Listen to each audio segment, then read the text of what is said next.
Hi Chummies! Welcome back to my YouTube channel. And sorry kung ngayon lang ako ulit nakapag-vlog. I have also personal errands na kailangan kong i-take care of.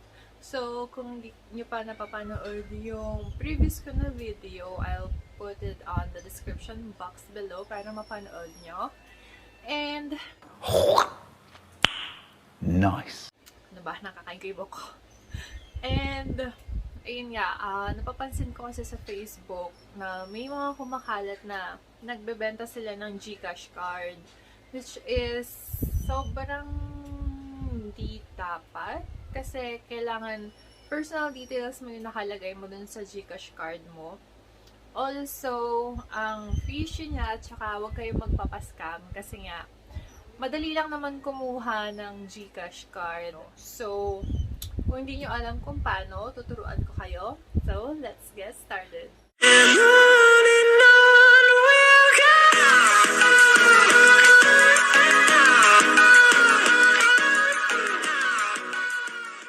Dito lang ako pupesto sa left corner ng screen para mapakita ko sa inyo dito yung ginagawa ko and yung step by step kung paano kumuha ng Gcash card.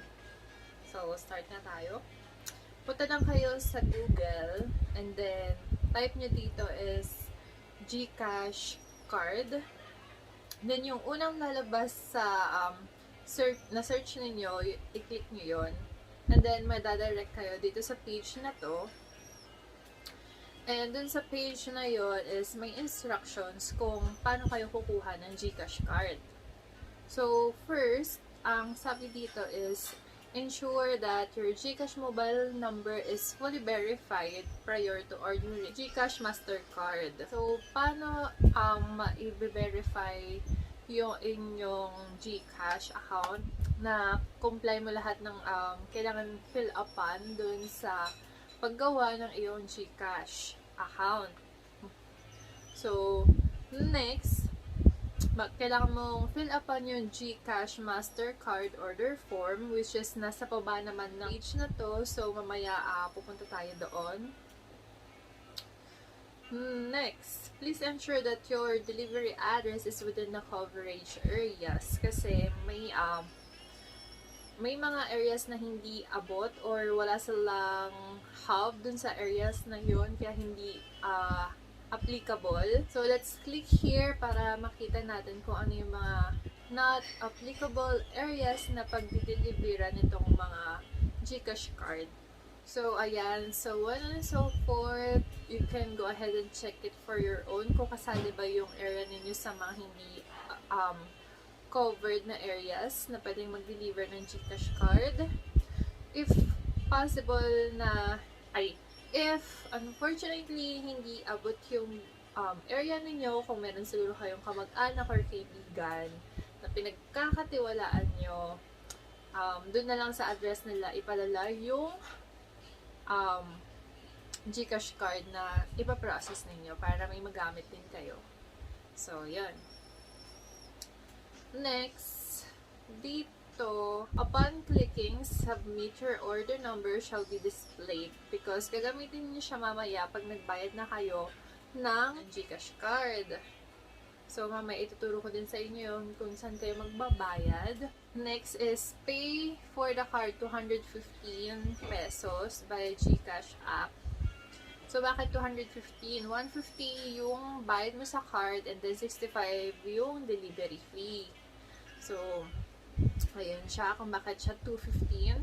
Next step, you will receive an SMS notification upon confirmation of receipt of both the card order form and the payment. So, 15 working days bago daw mai-deliver yun sa'yo, that is the standard delivery time.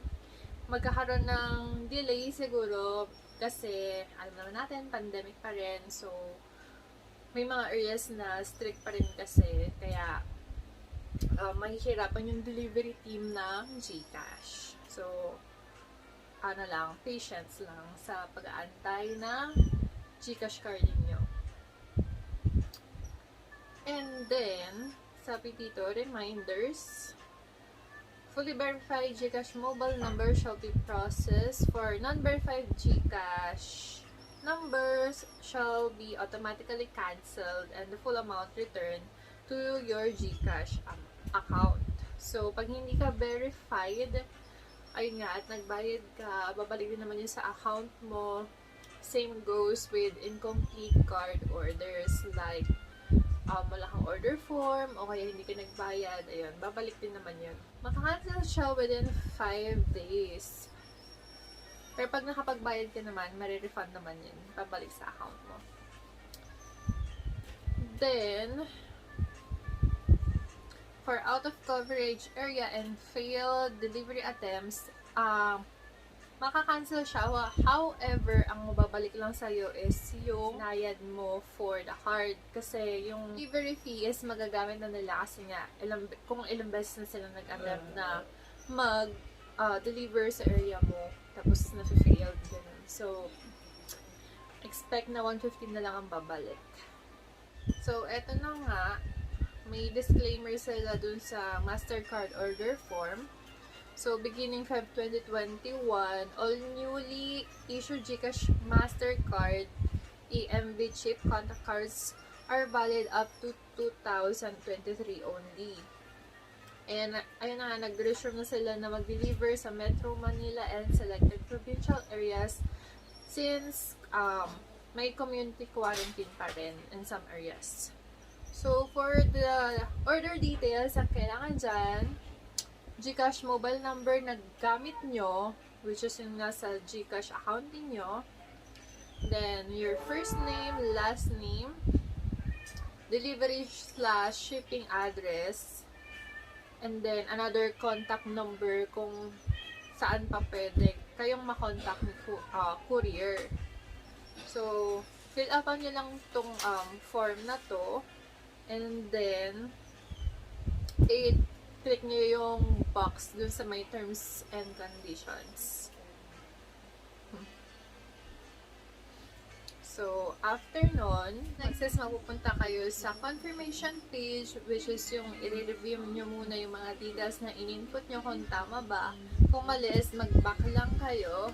Then, afterwards, click nyo yung submit verification details sa baba para mag-direct kayo sa next page, which is ayan na, magbibigay na ng confirmation na thank you, the form was submitted successfully and your order number is blah blah blah. So yan, copy nyo lang yan, order number na yan kasi kailangan nyo yan mamaya pagbabayad na kayo para sa Gcash card na kukunin ninyo.